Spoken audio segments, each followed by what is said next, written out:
गोल गोल मजेदार फूली हुई पूड़ियाँ खाना किसे अच्छा नहीं लगता। सुनते ही मुंह में पानी आ गया। लेकिन ये पूड़ियाँ फूलती क्यों हैं? कौन इनमें हवा भर देता है? इन्हीं प्रश्नों के उत्तर में तो काफी सारा विज्ञान छुपा हुआ है और आज हम सुनने वाले हैं ऐसी ही एक कहानी जिसमें हम जानेंगे कि पूड़ी क्यों फूलती है। इस कहानी को लिखा है वर्षा जोशी ने। सोनम गुप्ता वासनानी ने बनाए हैं इसके चित्र। और शुरू करते हैं कहानी। पूड़ी क्यों फूलती है? अदिति और आरव को पूड़ी बहुत पसंद है। पूड़ी लजीज लगती है चाहे जैसे भी खाएं। हलवा पूड़ी, खीर पूड़ी और श्रीखंड पूड़ी। उफ, मुंह में पानी आ गया। छोले पूड़ी या आलू पूड़ी, दोनों ही मज़ेदार। पूड़ी तलने की खुशबू सबको अपनी ओर खींचती है। कढ़ाई में तैरती पूड़ी को देखना भी बहुत दिलचस्प होता है। उस सुनहरे रंग की करारी गर्मा गर्म फूली फूली पूड़ी को देखते ही अदिति और आरव सबसे गोल और सबसे फूली पूड़ी को लेने की कोशिश करते हैं। मगर यह पूड़ी फूलती कैसे है? क्या उसके अंदर हवा भरी होती है? पूड़ी के अंदर हवा कौन भरता है? अदिति और आरव गुब्बारों में तो मुंह से हवा भरते हैं। पिताजी अपनी साइकिल के टायर में पंप से हवा भरते हैं। लेकिन माँ पूड़ी को फुलाने के लिए ऐसे किसी भी तरीके का इस्तेमाल नहीं करती हैं। वे सिर्फ उसे तलती हैं और पूड़ी फूल जाती है। कमाल की बात है। अदिति और आरव सोचते हैं कि जब भी अगली बार घर में पूड़ी बनेगी तब वे उसे बनते हुए देखेंगे, जानेंगे, पूछेंगे और पता लगाएंगे। एक बड़े से बर्तन में पिताजी ने थोड़ा सा आटा लिया। उन्होंने उसमें थोड़ा सा तेल और नमक डाला और फिर थोड़ा सा पानी मिलाया। लेकिन आटा इतनी जल्दी सारा पानी कैसे सोख रहा है? इसकी वजह यह है कि इस आटे में कुछ है जिससे बहुत प्यास लगी है। आपको जब प्यास लगती है तो आप क्या करते हैं? आप पानी पीते हैं। आटे में दो तरह के प्रोटीन होते हैं, ग्लाइडिन और ग्लूटेनिन। इन दोनों प्रोटीन के अणुओं को बहुत प्यास लगती है। आटे में जैसे ही पानी डाला जाता है यह अणु उसे पी लेते हैं। वे पानी पीने के बाद बड़े और मोटे हो जाते हैं। वे फैल जाते हैं। जाहिर है कि उनके पास आराम से बैठने के लिए जगह नहीं होती है, इसलिए वह एक दूसरे को छूते हैं और धक्का मुक्की करते हैं। वे एक दूसरे से चिपक जाते हैं। कभी कभी खेलते समय आप भी एक दूसरे के हाथ पकड़कर एक कतार बनाते हैं और फिर वह पूरी कतार ही एक साथ चलती है। उसी तरह यह अणु भी एक दूसरे के साथ चिपककर एक जाल यानी नेटवर्क बना लेते हैं। पिताजी ने आटे को गूंद लिया है।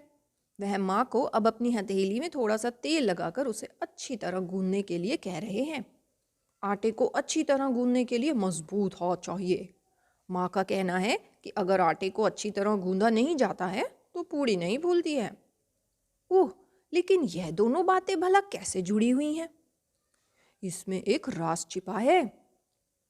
जब हम आटे को गूंदते हैं तो एक दूसरे से चिपके कण फैलने लगते हैं और फिर इस तरह फैलने के बाद एक नया प्रोटीन बन जाता है जिसे कहते हैं ग्लूटन। ग्लूटन रबड़ की तरह लचीला होता है, इसलिए गूंदे हुए आटे को हम कोई भी आकार दे सकते हैं। इस गूंदे हुए आटे को माँ थोड़ी देर के लिए एक तरफ रख देती हैं। अब वह खीर बना रही हैं।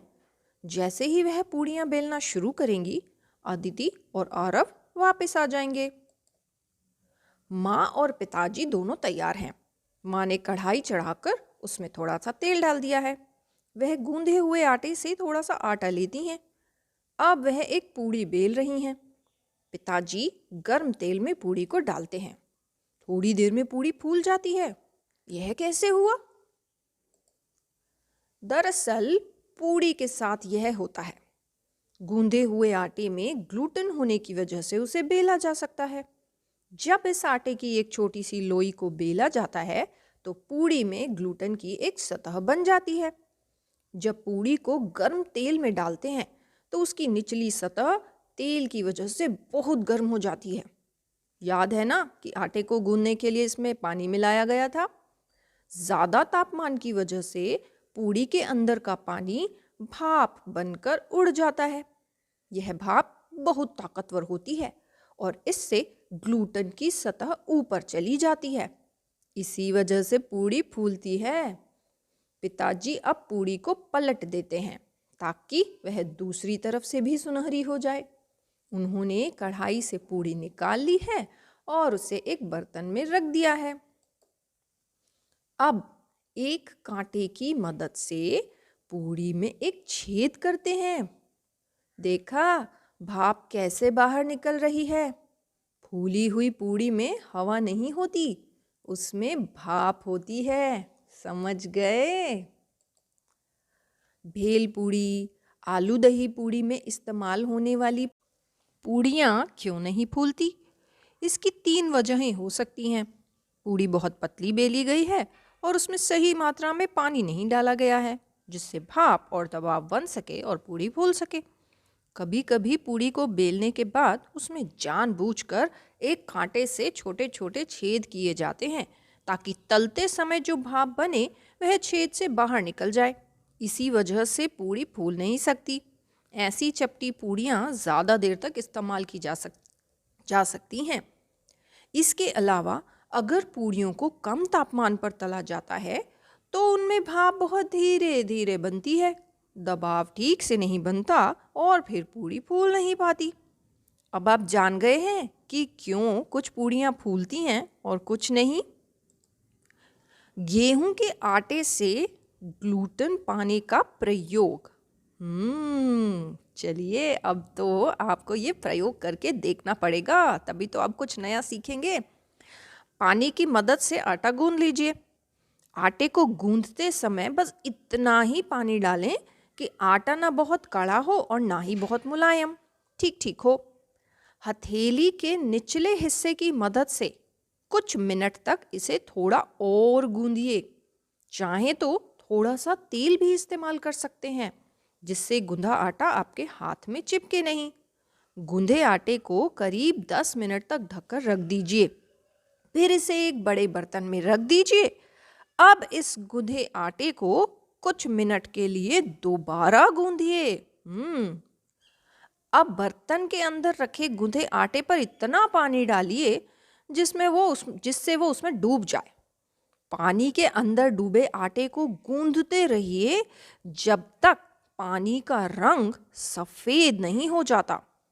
इस पानी को फेंककर बर्तन में थोड़ा और ताज़ा पानी ले लीजिए। इसे तब तक करते रहें जब तक गूंदे आटे को और गूंदने से पानी सफ़ेद नहीं होता। इसका मतलब यह है कि आटे का सारा मांड यानी स्टार्च खत्म हो गया है और उसमें बस ग्लूटन ही बचा है। ऐसा इसलिए होता है क्योंकि स्टार्च पानी में घुल जाता है लेकिन ग्लूटन नहीं घुलता। अब इस बचे हुए आटे यानी ग्लूटन से थोड़ा सा आटा ले लीजिए। इसे हम एक रबर बैंड की तरह खींच सकते हैं। अगर इसे खींच कर छोड़ते हैं तो यह वापस पहले जैसा हो जाता है। इससे इसके लचीलेपन का पता चलता है। आप इसे चौड़ाई में फैला सकते हैं। इससे पता चलता है कि इसमें कितनी प्लास्टिसिटी है, यानी इसे विभिन्न आकारों में ढाला जा सकता है ना मज़ेदार? ये तो बिल्कुल क्ले की तरह ही हो गया। आप जानते हैं पूड़ी से जुड़ा इतिहास। वैज्ञानिकों का मानना है कि सबसे पहले करीब 11,000 साल पहले मध्य पूर्व देशों में जंगली गेहूं के होने का पता चला था। संस्कृत के ज्ञान ग्रंथ अभिलाषितार्थ चिंतामणि या मानसोल्लास, जिसे राजा सोमेश्वर ने 12वीं सदी में लिखा था, के अनुसार उस समय में पूड़ी जैसी कोई चीज़ बनाई जाती थी जिसे पहालिका कहा जाता था। तो पूड़ी कम से कम 800 साल पुरानी है। सीरिया में दमिश्क के पास की गई खुदाई से पता चलता है कि गेहूं का इतिहास करीब 9,000 साल पुराना है। इसी जगह पर गेहूं को बोने और उसकी फसल को काटने और साथ ही उसे पीसने के लिए ज़रूरी औजार भी मिले हैं। अरे वाह! आज तो मैंने कितनी सारी नई बातें सीखी, वो भी सिर्फ पूड़ी के बारे में, जिसे मैं हमेशा स्वाद लेकर खाया ही करती हूँ। चलिए अब पता लगाते हैं। पता लगाते नहीं हैं, पता लगाना है आपको। पता लगाइए कि क्या ज्वार, बाजरे या चावल के आटे से पूड़ियाँ बन सकती हैं, और अगर नहीं बन सकती हैं तो क्यों नहीं बन सकती हैं। गेहूं के आटे से पूड़ियों के अलावा हम और क्या-क्या चीज़ें बना सकते हैं। अगर आटे में ज़्यादा पानी डाल दिया जाए तो क्या होगा। अगर हम आटे को खाना पकाने के दूसरे तरीकों जैसे तंदूर पर या तवे पर पकाते हैं तो क्या होता है। तो चलिए फिर पता लगाइए, और हम करते हैं टाटा बाय बाय, और फिर मिलेंगे नई कहानी के साथ। तब तक के लिए बाय बाय।